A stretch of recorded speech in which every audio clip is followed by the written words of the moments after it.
Saya mulai ya, teman-teman semua. Assalamualaikum warahmatullahi wabarakatuh. Waalaikumsalam warahmatullahi wabarakatuh. Waalaikumsalam Selamat, warahmatullahi wabarakatuh. selamat siang teman-teman 1A semua ya.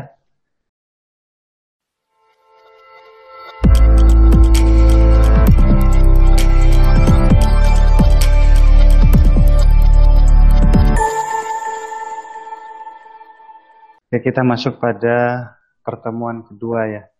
Nah, di pertemuan kedua ini saya ingin menyampaikan satu hal yang disampaikan oleh Pak Giri. Beliau adalah orang KPK yang menyampaikan implementasi urgensi pendidikan anti korupsi di perguruan tinggi.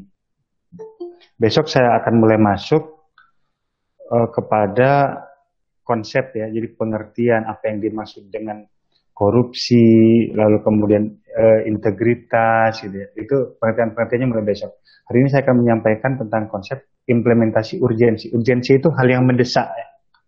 Mengapa pendidikan anti korupsi ini harus diberikan di perguruan tinggi? Nah, kalau misalnya saudara lihat slide saya ya, itu disampaikan bahwa pendidikan anti korupsi itu ada beberapa alasan. Nah, kita lihat di sini.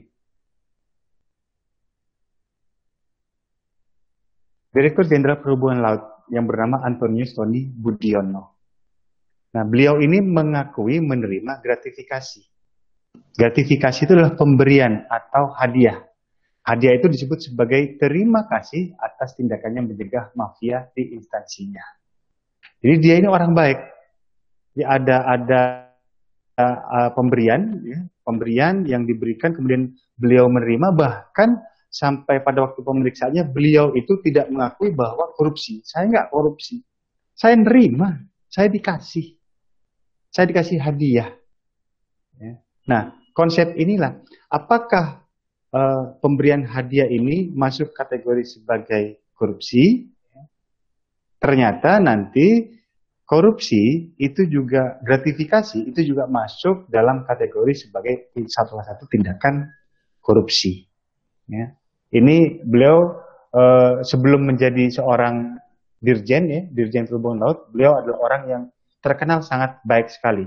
Tetapi karena kesalahan konsep tentang pemberian, tentang hadiah, perlu diingat bahwa setiap pejabat negara itu tidak boleh menerima pemberian hadiah dari orang manapun. Kenapa? Karena pemberian hadiah itu ditakutkan akan memberikan subjektivitas yang bersangkutan. Karena itu pemberian hadiah dianggap sebagai salah satu tindakan korupsi. Jadi beliau ini, Pak Budiono ini termasuk orang yang boleh dibilang itu yang tidak memahami sehingga beliau masuk penjara dikarenakan tidak memahami apa yang dimaksud dengan konsep korupsi. Itu yang pertama. Kemudian kita lihat di sini. Ya, bisa lanjut tentang Pak Budiono. Nah, ini kasus yang sangat terkenal sekali ya. Saudara pasti sudah tahu tentang siapa ini. Ada yang tahu?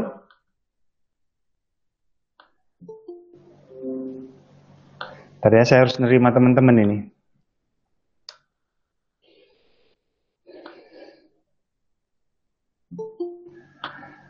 Saya terima dulu ya teman-teman semua ini.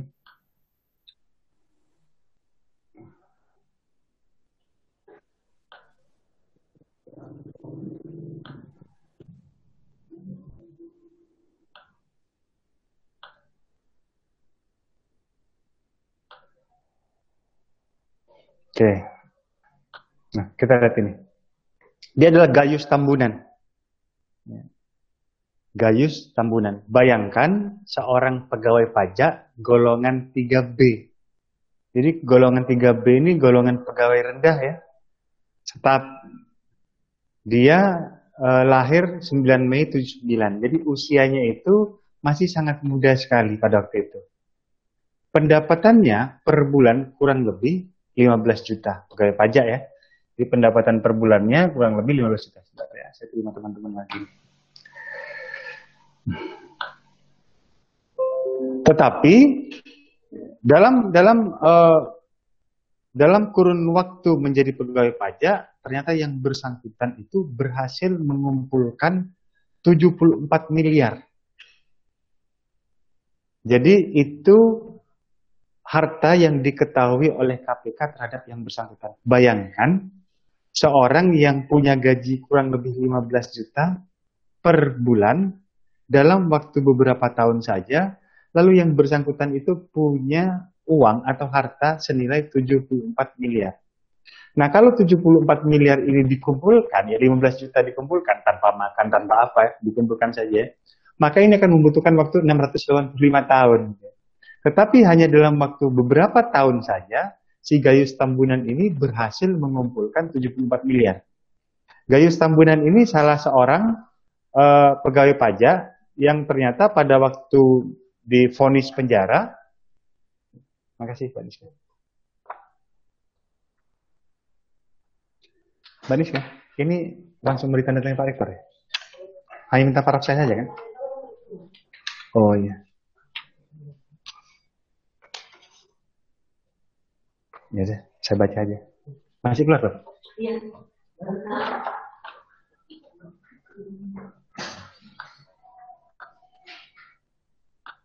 Oke, saya lanjut ya. Jadi Gayus Tambunan ini dia berhasil ditangkap, kemudian Gayus Tambunan ini dimasukkan ke dalam sebuah penjara, Makobrimob, lalu kemudian kedapatan jalan-jalan ke Bali, nonton pertandingan tenis, kedapatan jalan-jalan ke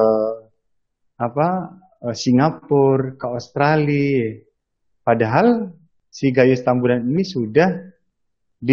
artinya sudah divonis, sudah di dalam penjara. Bahkan setelah semua hartanya ini yang oleh negara itu diketahui 74 miliar itu disita, si Gayus Tambunan ini melaporkan ke polisi salah satu rekan sepenjaranya, sama-sama narapidana ya, dia mengakui telah dilakukan, dia telah ditipu oleh salah seorang narapidana yang ada dalam penjara tersebut, dan kemudian penipuan tersebut senilai sekitar kurang lebih 4 miliar rupiah. Jadi ternyata ini semua harta yang sudah disita, ternyata masih punya uang. Dari mana uang-uang ini? Nah, mestinya kan uang ini masuk ke negara, tetapi ternyata uang ini akhirnya dia gunakan untuk kepentingan pribadinya. Ini satu contoh ya, satu pegawai, baru satu pegawai. Bayangkan kalau misalnya semua pegawai seperti Gayus Tambunan, ya, apa yang terjadi? Ya, hancurlah negara ini. Kemudian dalam tindak pidana korupsi, salah satu sistem pembuktiannya adalah menggunakan pembuktian terbalik. Jadi beban pembuktian yang dibalik. Biasanya dalam tindak pidana itu siapa yang menuduh dia harus membuktikan. Jadi misalnya ada A menuduh B mencuri, maka A lah yang membuktikan. Nah, di dalam tindak pidana korupsi ini berbeda pembuktiannya. Kalau A menuduh B pencuri, maka B inilah yang harus membuktikan bahwa dia bukan pencuri. Jadi konsepnya berbeda ya dengan tindak pidana biasa. Jadi kalau tindak pidana itu siapa yang menuduh dia harus membuktikan, tetapi dalam tindak pidana korupsi siapa yang tertuduh maka dia harus membuktikan bahwa dia itu tidak melakukan korupsi. Kita lihat di sini. Pada pasal 12B dari Undang-Undang Nomor 31 Tahun 99. Setiap pegawai negeri, pegawai badan usaha milik negara atau badan usaha milik daerah, penyelenggara yang berdasarkan bukti permulaan mempunyai kekayaan yang tidak seimbang dengan penghasilan atau sumber pendapatannya, wajib membuktikan sahnya kekayaan yang diperoleh. Jadi bagaimana Pak kalau punya usaha? Silakan dibuktikan. Kalau misalnya dibuktikan dengan usahanya, maka biasanya dia akan bisa terlepas. Tetapi ingat, jangan lupa, usaha itu, setiap orang yang mempunyai usaha, kekayaan atau kegiatan usaha setiap tahunnya, itu dapat dibuktikan besarannya dari pembayaran pajak. Jadi misalnya, misalnya katakan pegawai, lalu kemudian gaji 5 juta misalnya. Lalu kemudian ternyata harta saya miliaran. Setelah saya dituduh, lalu saya bilang, loh, saya itu pengusaha, saya punya usaha. Akhirnya saya buktikan memang ada usaha. Lalu bayar pajaknya. Ternyata bayar pajaknya itu tidak sampai kepada harta miliaran tersebut. Maka apa? Patut dipertanyakan. Jadi ternyata pajak ini juga salah satu bentuk pengawasan negara kepada usaha-usaha tersebut. Nggak bayar pajak tetapi usahanya besar. Kan nggak mungkin. Jadi pembuktian-pembuktian itu harus dibuktikan kepada pegawai-pegawai yang telah ditentukan pada pasal tersebut. 10 juta rupiah, jadi di atas 10 juta rupiah pembuktian bahwa gratifikasi tersebut bukan workshop dilakukan oleh penuntut umum, sedangkan di bawah 10 juta, di atas dilakukan oleh penerima gratifikasi. Ini macam-macam ya. Macam-macam, ada 30 jenis tindak pidana, tetapi dikelompokkan dalam hal ini. Kerugian negara, suap, konflik kepentingan, perbuatan curang, pengawasan, penggelapan dalam jabatan, atau menghalangi proses hukum. Ini semua jelas semua ya. Jadi suap, kerugian negara, dan sebagainya suap. Jelas semua. Kecuali konsep gratifikasi. Jadi konsep gratifikasi itu kenapa kok dianggap konsep yang baru? Konsep yang dimasukkan oleh negara menjadi tindak pidana korupsi. Jadi pejabat negara yang menerima pemberian menjadi tindak pidana korupsi. Karena Indonesia memiliki budaya yaitu sering memberi atau memberikan buah tangan. Jadi budaya negara kita itu kalau ada kita punya utang budi, punya utang jasa dan sebagainya ya, itu biasanya kita memberikan buah tangan. Bahkan nggak usah punya utang, cukup keluar kota saja, pulang biasanya tetangga-tetangga semua dikasih. Nah ini kalau misalnya ini dilakukan oleh orang sipil kepada orang sipil, mungkin tidak menjadi permasalahan. Tetapi kalau ini dilakukan oleh orang sipil kepada pejabat negara, barulah ini menjadi permasalahan. Jadi bukan hanya kerugian keuangan negara, tapi menerima pemberian itu juga masuk kategori sebagai korupsi. Saya lanjutkan lagi ya. Nah, siapa sih yang termasuk pegawai negeri? Nah, ini konsep baru juga. Siapa sih yang masuk kategori sebagai pegawai negeri? Kita lihat di sini pasal 1 angka 2. Dari undang-undang di sini, saudara bisa baca ya. Kebanyakan orang awam beranggapan bahwa yang dimaksud pegawai negeri hanyalah ASN atau aparatur sipil negara ya, atau PNS ya. Itu pegawai negeri. Kita lihat menurut undang-undang ini. 1, PNS atau yang disebut sebagai ASN. Ini adalah pegawai negeri, jelas. Kemudian yang disebut sebagai pegawai negeri lainnya. 2, pejabat publik. Jadi pejabat publik ini baik pejabat publik karena politik ataupun pejabat publik apapun itu. Orang yang memegang jabatan atau profesi yang diangkat oleh instansi umum atau kekuasaan umum atau kekuasaan negara. Contoh misalnya pejabat publik itu ketua KPU, ketua Banwaslu, itu kan bukan pegawai negeri, tapi dia pejabat publik. Jadi setiap 5 tahun sekali dia bisa saja diganti. Ya. Atau misalnya anggota DPR, anggota baik DPR RI, DPRD, ya, provinsi ataupun kabupaten dan kota. Bukan pegawai, tapi dia adalah pejabat publik, bupati, gubernur, menteri, dan lain sebagainya. Yang ketiga, orang yang menerima gaji atau upah dari keuangan negara atau daerah.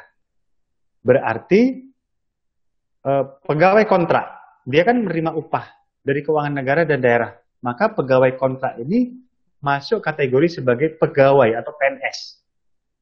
Honorer itu. Dia kan menerima, maka dia ini honorer ini masuk kategori sebagai PNS. Kemudian yang keempat, orang yang menerima gaji atau upah dari suatu korporasi yang menerima bantuan dari keuangan negara atau daerah. Orang yang menerima gaji atau upah dari korporasi. Korporasi ini apa? Perusahaan. Perusahaan ini apa? Badan hukum. Badan hukum ini apa? PT, perseroan terbatas ya, CV, firma, maskap, UD, yayasan, koperasi, BUMN, BUMD. Ini adalah korporasi atau badan hukum yang menerima bantuan tadi.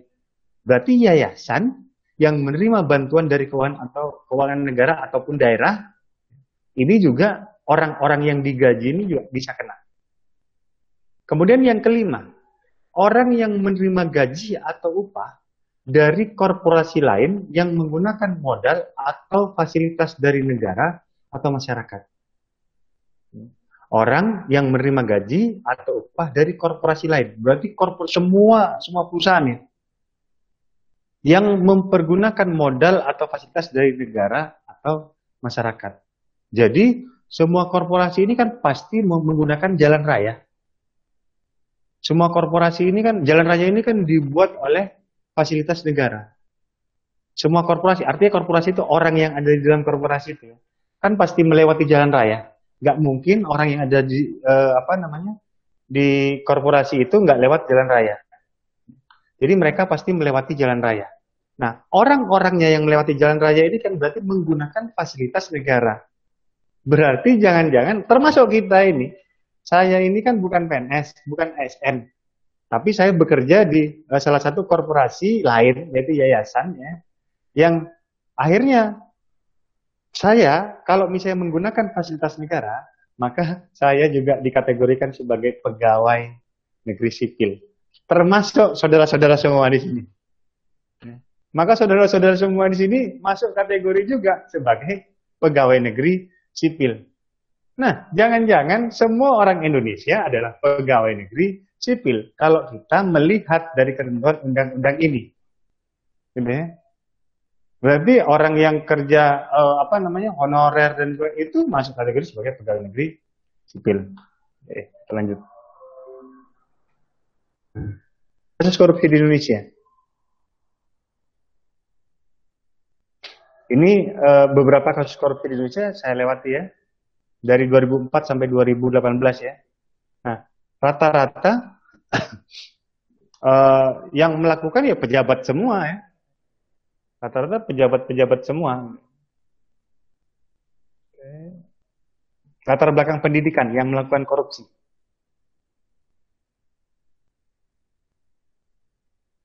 Jadi lulusan perguruan tinggi adalah yang paling tertinggi yang melakukan korupsi.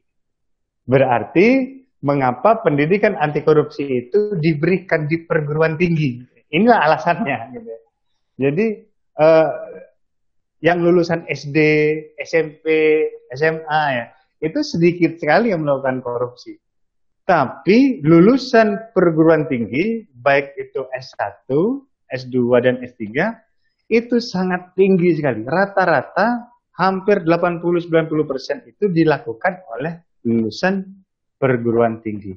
Berarti perguruan tinggi adalah salah satu lembaga yang turut serta menyumbang para koruptor. Akhirnya karena alasan inilah, urgensi inilah, hal yang mendesak inilah, maka implementasi pendidikan anti korupsi diberikan di perguruan tinggi agar mahasiswa mengetahui bahwa lembaga perguruan tinggi adalah lembaga penyumbang terbesar para koruptor yang ada di Indonesia. Jadi ini harus disadari ya. Jadi jangan sampai nanti saudara lulus, kemudian ternyata turut serta juga, udah bilang balik ya, jangan ya. Jadi minimal saudara sudah paham tentang konsep ini.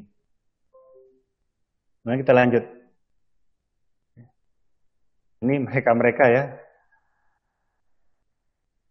Masih muda-muda. Mulai dari usia 29 ya. Lalu WAOD usia 30. Faisal Aswan 31, Eka Dharma Putra 32, Nazarudin 33. Ini Nazarudin yang sempat lari sampai ke Kolombia gitu ya.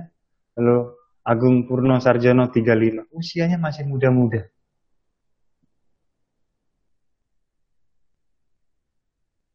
Nah, ini pasal 13 huruf C Undang-Undang KPK. Maka karena KPK adalah lembaga yang dibentuk oleh negara untuk mencegah. Jadi sekali lagi ya, mencegah. Bukan menangkap, tapi melakukan pencegahan terlebih dahulu. Daripada mengobati.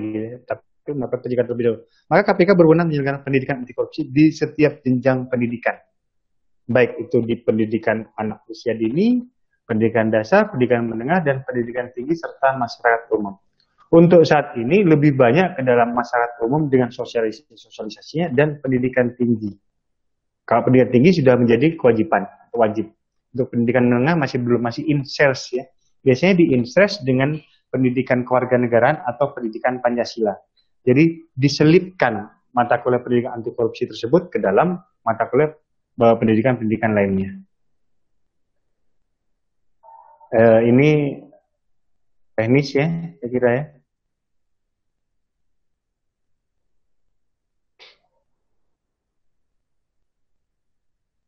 Komitmen teknis juga.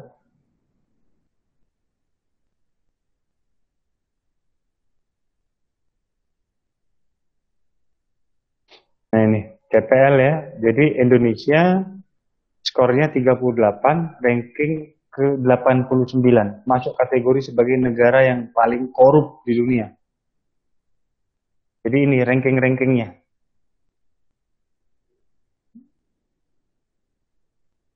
Semakin tinggi itu semakin ya. Nah, kita lihat 38 ya. Nah, ini. Somalia ada di ranking 10. Jadi negara Somalia di Afrika ya, masuk kategori sebagai negara ranking 10 yang banyak melakukan korupsi. Ini Corruption Perception Index tahun 2018. Sedangkan Indonesia masuk di nomor 38. Cina masuk di nomor 39. Padahal di Cina itu sudah jelas-jelas korupsi hukuman mati. Jadi sanksi korupsi itu adalah hukuman mati. Itu di Cina. Kalau di Indonesia kan sanksinya masih apa namanya pro kontra ya terkait dengan sanksi mati itu ya. Karena kan kalau di kita itu penduduknya religius, ya, kemudian berbudaya, lalu hidup dan mati itu kan bukan manusia yang memegang. Tapi hidup dan mati itu adalah milik Tuhan. Karena itu di Indonesia hukuman mati itu masih menjadi pro dan kontra. Jadi bagaimana mungkin manusia mengambil hak Tuhan yaitu untuk membunuh atau walaupun dalam arti memberikan sanksi. Kenapa bisa seperti itu? Karena hakikat sanksi ini kan pada intinya kan sebenarnya menakut-nakuti. Jadi tujuan sanksi ini sebenarnya hanya untuk menakut-nakuti biar tidak dilakukan, biar tidak diulang kembali. Jadi orang ditakut-takuti. Sama seperti gini misalnya, saudara nggak pakai masker, ya, misalnya jalan nggak pakai masker keluar. Akhirnya apa? Nggak pakai masker ditilang, nggak pakai masker didenda 50.000, atau nggak pakai masker, saudara nyapu jalan. Nah, nyapu jalan ditilang, didenda 50. Ini adalah bentuk agar orang itu takut. Tapi kan kalau sekarang kan sanksinya kan enteng ya, sanksi administrasi nih, denda 50.000, lalu kemudian apa namanya ditilang hanya berapa ya, menyapu jalan. Kalau dulu enggak, kalau dulu itu sanksinya benar-benar orang bisa bisa mati hanya gara-gara memberikan sesuatu yang salah gitu ya. Sehingga hal tersebut tidak dilakukan oleh manusia-manusia lainnya. Jadi itu awal hakikat pemberian sanksi. Sebenarnya hanya untuk menakut-nakuti. Ya.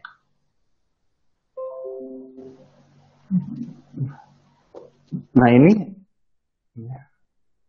bahkan kita untuk corruption index-nya ya, itu mirip-mirip dengan Timor Leste.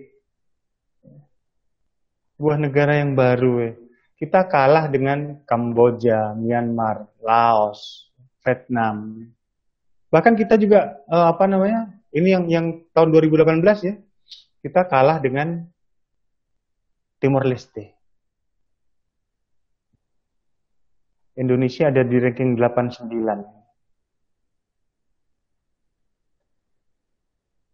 Motif ini teknis. Nah, sistem organisasi dan integritas individu. Jadi mana hal yang paling utama di situ? Apakah mau membangun sistem organisasi negara yang bebas korupsi, atau kita memberikan ajaran-ajaran integritas kepada individu? Integritas itu apa? Kejujuran. Mana yang mau dirubah terlebih dahulu? Apakah sistem organisasinya, ataukah merubah karakternya? Atau jangan-jangan karakter ini sudah ada, tapi ternyata terkikis, atau sudah tipis karakternya. Mana yang akan dibangun oleh negara ini? Ternyata dua-duanya harus dibangun dengan secara seimbang. Sistem organisasi yaitu KPK-nya dikuatkan, integritas individu, masyarakat atau warga negaranya juga diberikan pemahaman-pemahaman bahwa ternyata korupsi itu sangat buruk dan merugikan negara. Bukan hanya negara, tapi warga negara juga ikut rugi. Nah, ini komitmen politik ya, dan pimpinan, kelengkapan dan kecukupan hukum.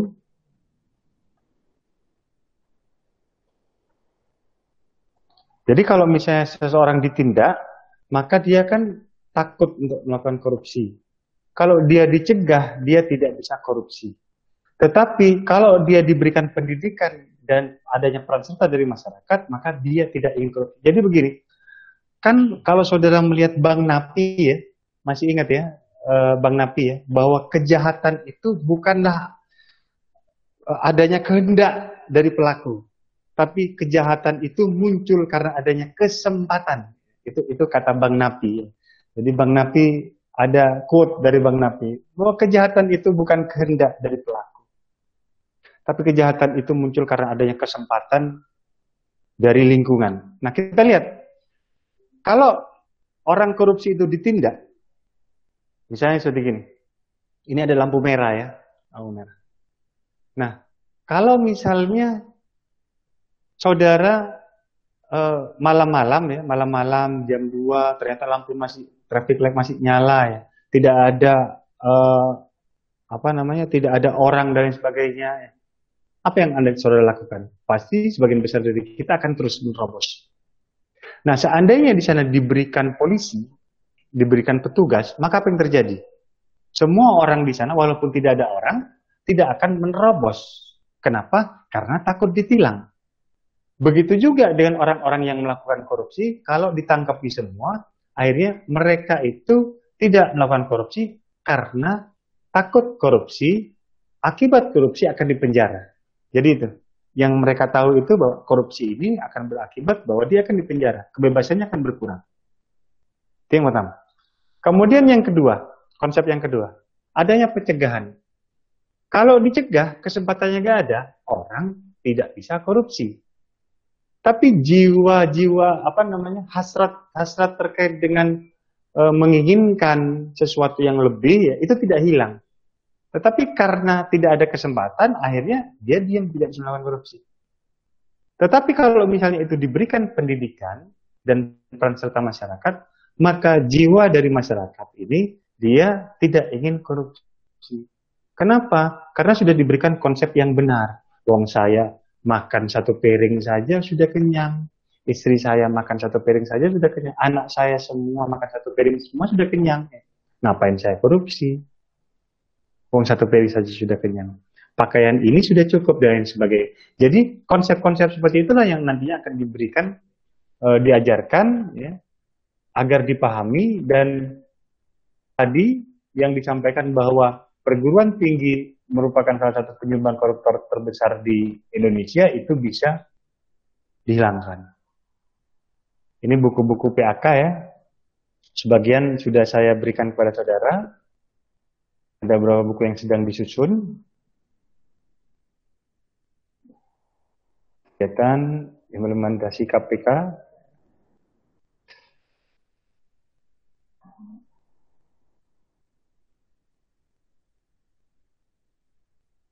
Nah ini.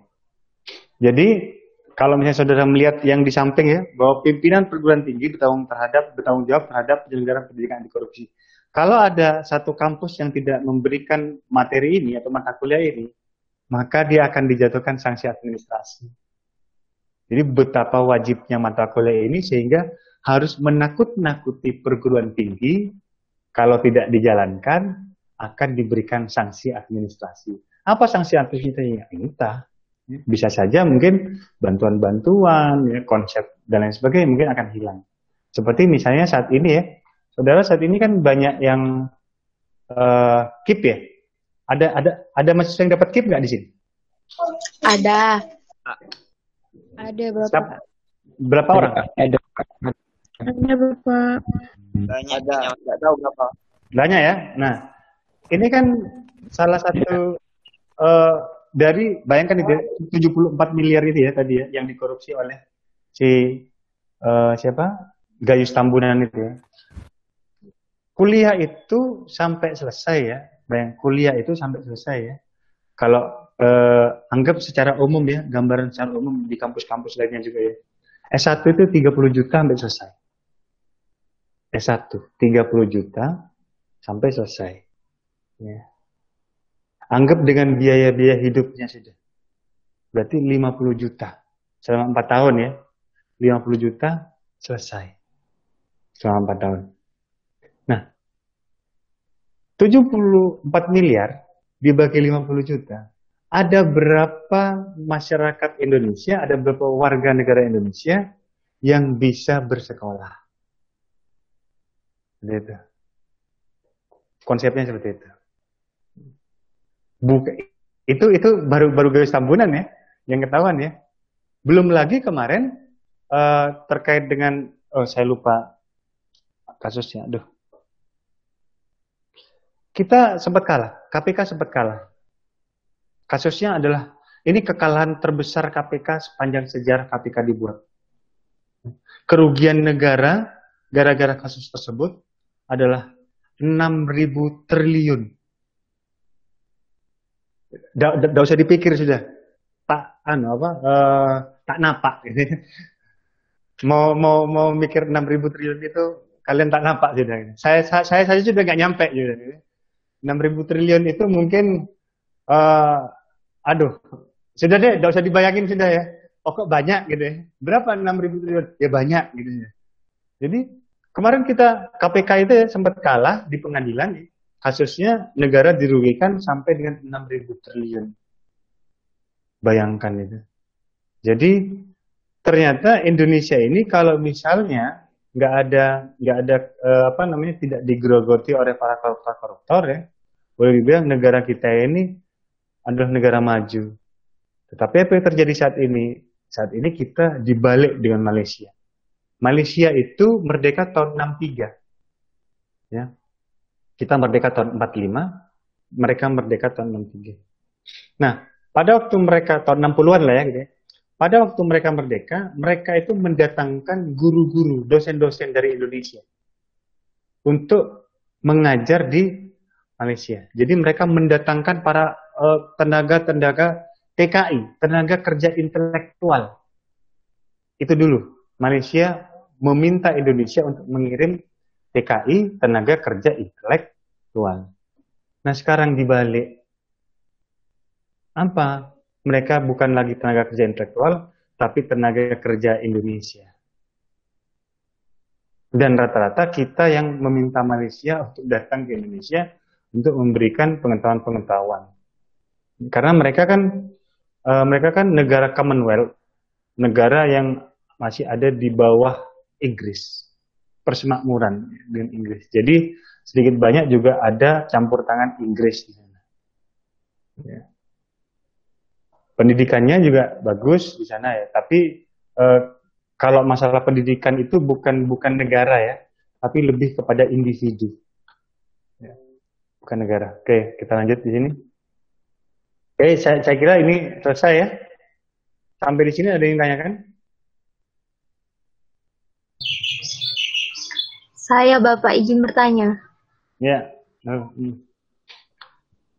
Nama saya Nurul Dwi. Ya.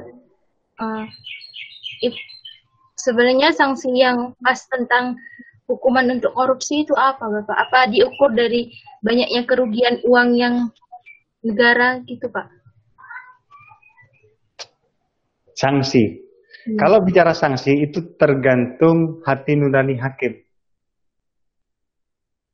Jadi kalau misalnya kita bicara sanksi, itu tergantung hakimnya. Hakimnya itu mau memberikan sanksi berapa. Tapi di sana kan ada sanksi maksimal. Jadi hakim itu tidak boleh memberikan atau menjatuhkan sanksi lebih dari maksimal. Kecuali, bisa ya diberikan sanksi lebih dari maksimal, kecuali dia benar-benar sangat, situasinya benar-benar sangat menghancurkan negara. Contoh seperti gini. Pencurian ya. Pencurian itu maksimal 5 tahun. Mau nyuri sendal, nyuri sapi, nyuri handphone, nyuri uang, penggelapan ya.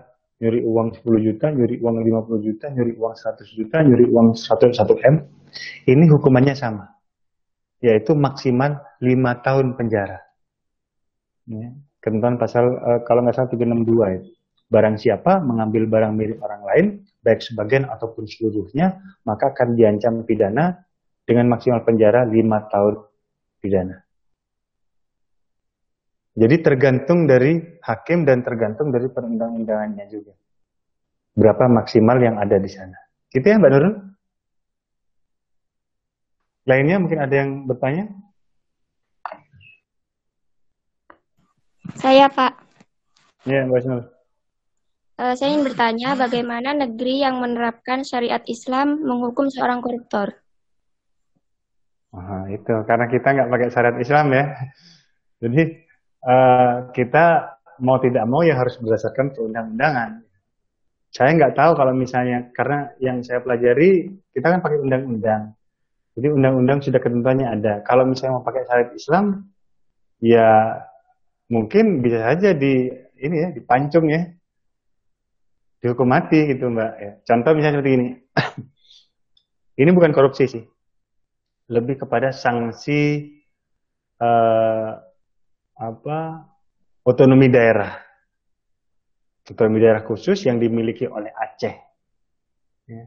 Di sana, di Aceh ya, banyak sekali orang-orang yang akhirnya dihukum cambuk karena sesuatu yang boleh dibilang tidak dapat dibuktikan. Jika seorang laki-laki kedapatan di dalam kamar bersama dengan seorang perempuan yang bukan istri atau suaminya, kedapatan di dalam kamar,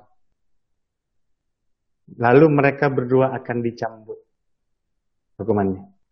Nah, kan yang menuduh harus membuktikan apakah mereka melakukan perzinahan atau tidak. Tapi ternyata di sana pokok tidak mau tahu sudah. Kalian pokok ada di kamar berdua ini akan dicambuk. Jadi bukti itu, pembuktian itu di dalam hukum-hukum syariat itu tidak diperlukan. Jadi ketentuan syariat pokok bunyinya ya sudah. Jadi pembelaan itu sudah nggak ada gitu ya. Ya ketentuannya ya A. Tapi yang saya pahami, karena kita ini bukan negara Islam, tidak menjalankan pengadilan juga tidak berdasarkan syariat-syariat Islam, nggak ada kalau misalnya saudara lihat ya pengadilan syariah gitu, nggak ada gitu. Semuanya itu pengadilan itu hanya pengadilan negeri, pengadilan tinggi dan Mahkamah Agung, nggak ada kecuali ada pengadilan Islam, pengadilan agama. Pengadilan agama ini bagi mereka-mereka yang ingin bercerai, ya. Atau bagi mereka-mereka yang ingin melakukan pengurusan hal-hal di bidang perkawinan secara Islam. Ada pengadilan agama. Gitu Mbak ya? Lainnya? Saya Pak, Nizan Pak. Iya, Mas Nizan. Apakah PNS yang terjerat kasus korupsi akan dipecat setelah bebas dari penjara atas kasus korupsinya Pak? Iya, pecat. Ya. Gayus akhirnya dipecat. Tapi kita nggak tahu Gayus masih nyimpen harta di mana gitu ya. Pecat. Situbondo itu pernah ada case ya. Pernah ada case korupsi Bupati Ismunarso. Sebenarnya bukan korupsi sih, menghilangkan uang daerah. Nanti saudara bisa pelajari sendirilah kasus korupsi yang dilakukan oleh pada waktu itu Bupati Ismunarso. Ada juga kasus yang dianggap korupsi, yaitu kasus Bupati Diaman. Di situ pun. Jadi sebelum Bupati Ismunarso ada namanya Bupati Diaman. Nah beliau, si Bupati Diaman ini terkenal orang baik. Orang alim gitu ya.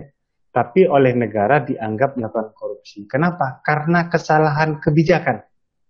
Kebijakannya salah. Kebijakan apa yang dilanggar? Jadi seperti ini. Beliau itu mengikut sertakan pegawai negeri itu asuransi. Jadi semua pegawai negeri itu diikut sertakan asuransi. Pada saat pegawai negeri itu pensiun, maka pegawai negeri tersebut akan mendapatkan uang dari asuransi. Berarti kan double-double. Uang asuransi dapat, lalu pensiunan dapat. Nah ini nggak boleh. Sebenarnya kan menguntungkan pegawai. Membantu pegawai, menguntungkan pegawai. Tapi kebijakan ini nggak boleh. Kebijakan ini kebijakan yang boleh dianggap melanggar. Ya. Dan bisa dipidana. Jadi seperti itu. Bupati Ismunarso juga seperti itu. Sama, kalau Bupati Ismunarso menghilangkan uang daerah. Tidak diambil uangnya. Uangnya oleh beliau tidak diambil. Tapi dihilangkan. Uangnya dihilangkan. Nah, hilangnya gimana? Nanti saudara browsing, cari sendiri. Ya. Lalu mengapa hal tersebut masuk kategori sebagai korupsi? Padahal nggak ngambil duit, tapi duitnya cuma dihilangkan, hilang gitu ya. Yang hilang 45M. Ya, yang hilang 45M. Saudara browsing, cari kenapa alasan itu hilang ya. Lalu nanti besok kita diskusi gitu. Nggak usah jauh-jauh, cukup di daerah-daerah kita sendiri ya, korupsi-korupsi yang terjadi di daerah sendiri. Lalu kita analisis itu menjadi bagian dari pembelajaran kita agar tidak terulang kembali. Gitu ya? Izan ya? Dipecat. Ya, saya kira cukup ya, teman-teman ya. Oke, terima kasih ya. Untuk perkuliahan kedua ini nanti kalau misalnya yang masih kurang jelas ya, nanti bisa nonton di rekamannya ya, di YouTube saya. Siapa? Baik, terima kasih untuk teman-teman semua. Saya akhiri. Wassalamualaikum warahmatullahi wabarakatuh.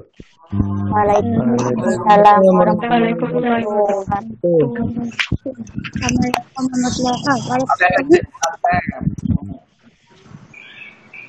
Jangan keluar dulu, jangan keluar dulu.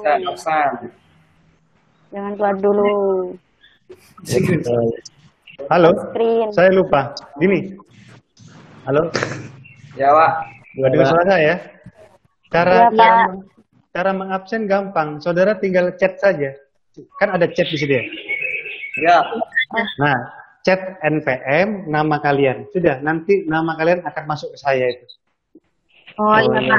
Jadi mereka yang hadir itu adalah mereka yang ngechat. Oh, iya. Kalau kalian nggak ngechat nama kalian dan NPM kalian di sana, maka kalian walaupun hadir, dianggap tidak hadir. Jadi itu bedanya administrasi sama kenyataan. Ya. Jadi nama lalu NPM atau NPM nama. Oke, gitu ya. Ini nggak akan saya matikan dulu. Mulai besok kalau perkuliahan saya langsung tanpa tanpa saya perintah langsung chat masuk ya chat. Oh iya Pak. Oke. Dimut ya Pak Guru dimut soalnya. Berapa daya?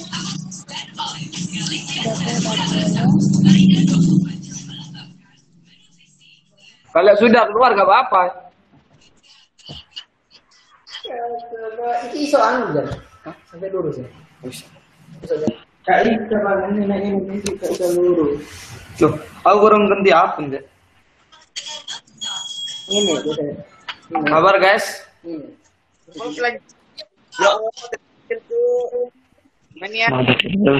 Bosan anjing. Minipot. Anjing. Tarik sih. Ambar malam aja lah. Tarik sih. Ini aku. Jamaah jam. Tarik sis. Nongko. Jal, maaf Jal. Ria. Ya, sama. Keluar deh ya. Orang epic. Ikut.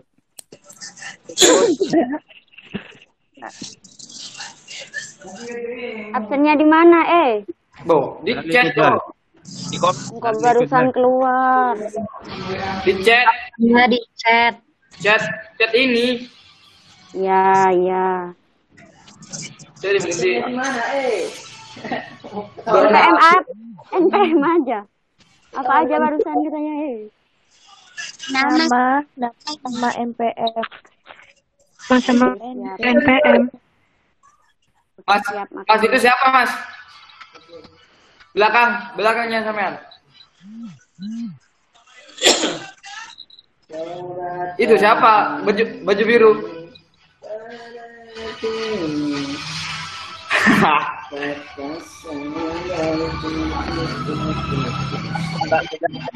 Oh. Ada yang tahu tentang kajian itu apa? Kajian itu berisi apa ya? Kayak Ringkasan. Argumen. terus Tahu bervision jadi. Korupsi itu gimana?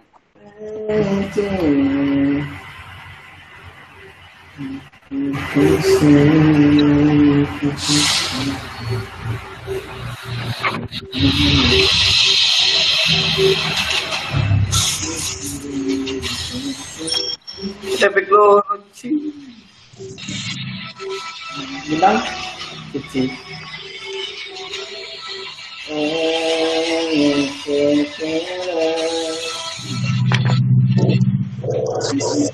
Kok ngeluh? Kita lihat tambah. Lo yang enggak PCDX. PCDX. So. Mantap udah banyak kan? Itu dia kan apa? Ayo nih, nih. Relok.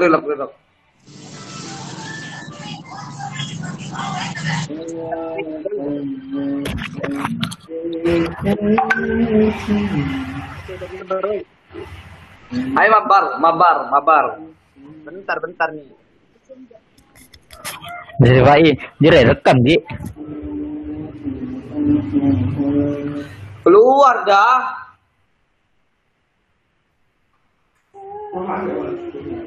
Betul.